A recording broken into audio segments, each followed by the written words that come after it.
What is going on, YouTube? My name is All Things Seahawks, and today we're going to be discussing some Seahawks versus Redskins. Obviously, I have my note format here, like I did when we recapped, well, not really recapped, but when we previewed the Houston and Seattle game. So let's just go through this a little bit. All I have is just some basic stats here, things that weren't good, things that were good. So right now we have the final score. Washington was 17, Seattle was only got 14. So how exactly did this game go down? So first, we had over 100 yards rushing, so that's good. That means free pancakes at IHOP in Seattle. So, I don't know, I heard that on Seattle radio. I don't live in Seattle, but that's what I heard. We averaged 5.3 yards per carry. Washington only had 51 yards, and it was 2.2 yards per carry, so the defense really stepped up this game. Except the last play there to Josh Doxson, but we'll get to that in a little bit. So passing, Russell Wilson went 24 for 45, 297 yards, 2 touchdowns, 2 picks. So he was kind of off the entire day. I mean, this isn't that good of a completion percentage. A little over, I think it probably would be around 53%. Then Kirk Cousins was 21 for 31, 247 yards, 0 touchdowns, 0 picks. So he really only threw the ball. He didn't really turn it over, didn't really get any points. He almost did at the end with the whole Josh Doxson catch, which was just absolutely insane. Shaq Griffin kind of just gave up his coverage because he didn't really think that Josh Doxson was going to lay out and actually make a play like that, which I wish, it came to the point where Josh Doxson almost got the touchdown because he almost rolled into the end zone, which is a little frustrating. I feel like Shaq Griffin probably should have known that, hey, I got to touch the guy down. And then they were reviewing it. Turns out he was down at the 1, luckily, because I think it was Cam Chancellor, or no, it was Bradley McDougald who had enough knowledge to know, hey, that guy, he's not down yet. So he went over and touched him at the 1, which eventually led to a Rob Kelly touchdown. So let's get into what are the issues. Obviously, I have my list here. So we missed 3 field goals in the first half, and Blair Walsh, I know that many people say that, he's not a very good kicker, he's not really clutch, and maybe that is true, but he is not a bad kicker, despite what people say. Both these have just went off to the left, but maybe we do look into another kicker after this game. I saw some people were complaining that we didn't get another kicker, but we literally play on Thursday, so how are we gonna get a kicker? A kicker to come in, gain some chemistry with the holder, and then sign them, and then how exactly would we be able to do that? That just doesn't make any sense. How some people expected us to sign a kicker before a Thursday night game, which I will be previewing. That video will be up tomorrow. So another issue was we didn't convert on our offensive opportunities, which kind of sucked. We weren't able to get the points when we really needed them. And this game could have easily been won for us, guys. This is an absolutely inexcusable loss. We'll get to more of that in a little bit. But hold on. I just realized I put, in terms of what's good down here, I just realized I accidentally put penalties. Absolutely terrible. But I needed to put that into the issues. Okay, there we go. Alright. So, we didn't convert on our offensive opportunities. There was a fumble recovery, and I don't think we got any points out of it. We kicked, I'm pretty sure it was one of Blair Walsh's missed field goals. So that part really sucked.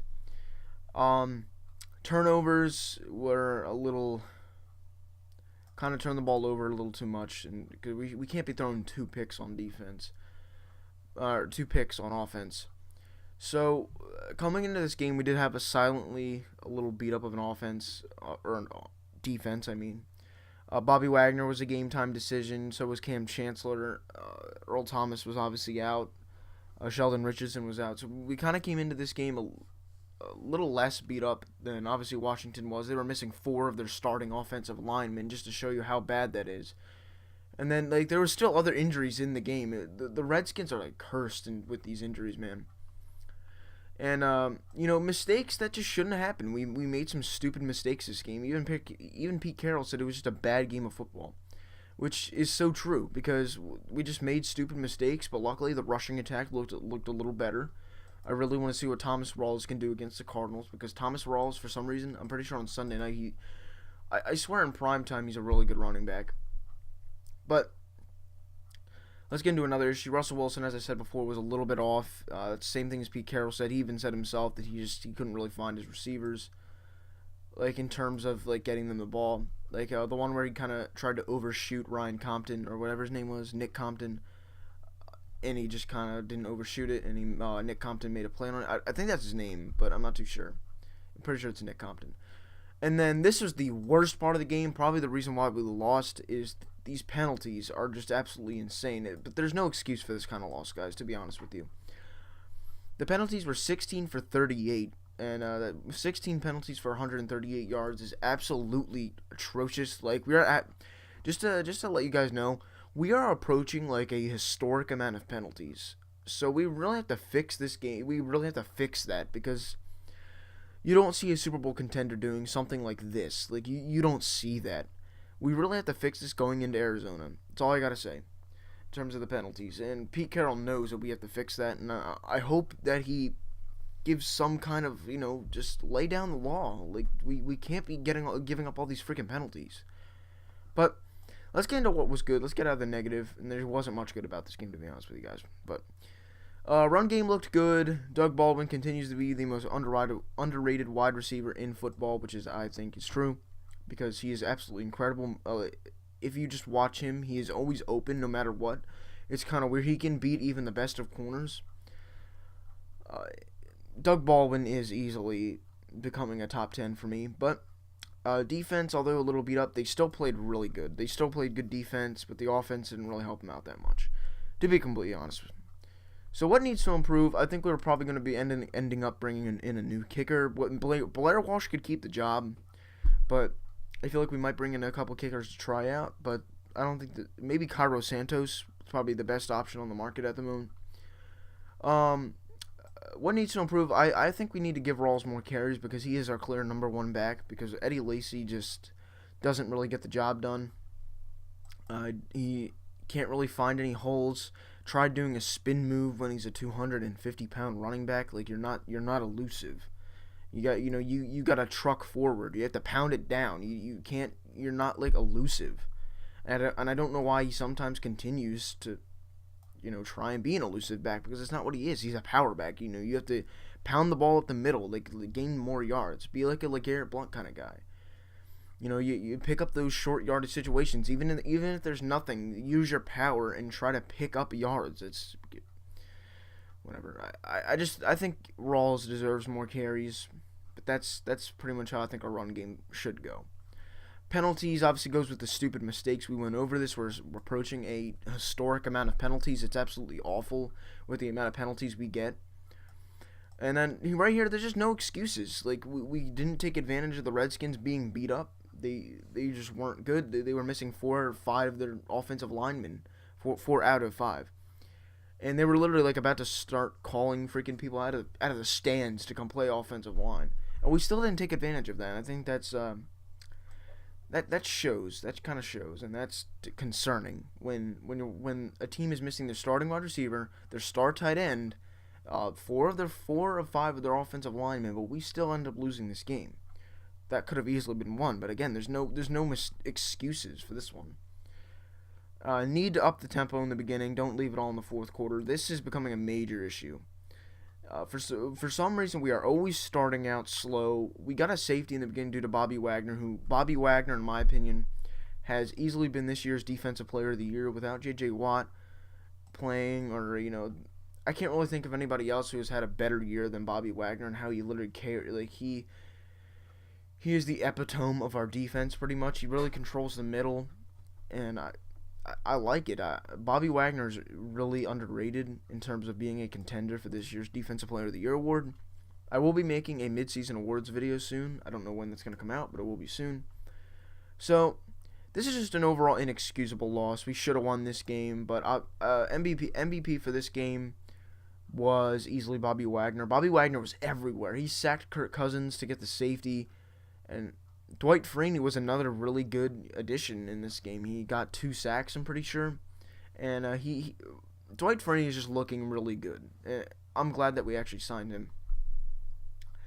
But I have some questions for you guys, and I want to hear your responses down below. Are we really a championship contender after losing this game? And my opinion for this question, I think we're still a contender, but I don't think that we are better than any of the top teams in the. I don't think we're a top team in the NFC. I think it goes. Eagles are easily top team in the NFL in general, but in terms of the NFC, it's the Eagles, then it's the Saints, in my personal opinion, and then it goes to us. We're number 3, and maybe not even number 3 with how just inconsistent we play. But the Eagles and the Saints are kind of in the top tiers in the NFC for me at the moment. And then we have, is this the worst team of the Russell Wilson era? This one's kind of tough. I feel like it's not really the worst team, but it might be because due to age. Like, some people might say we have the same exact team, but I really think we don't. Like, we're missing still a lot of key parts that we had, like, when Russell Wilson first got drafted. And I don't know. I think this probably is the worst team. Not to say it's a bad team. It's not a bad team at all. Like, we're still a top team in the NFC in terms of, like, overall. But I don't know how much of a championship contender we are. But I would say that this is the worst team of the Russell Wilson era. But it's still not a bad team. We're still not a bad team at all, guys. It's one thing that us fans have to do is, like, we've kind of been spoiled with wins for the past 5 years or so. So we kind of have to come to face the fact that you're not going to win every game. Like, this was just an overall bad loss for us. We're still in the hunt, guys. Like, we're 5-3. Like, we're not 0-9. Like, we still have a chance to take the NFL by storm.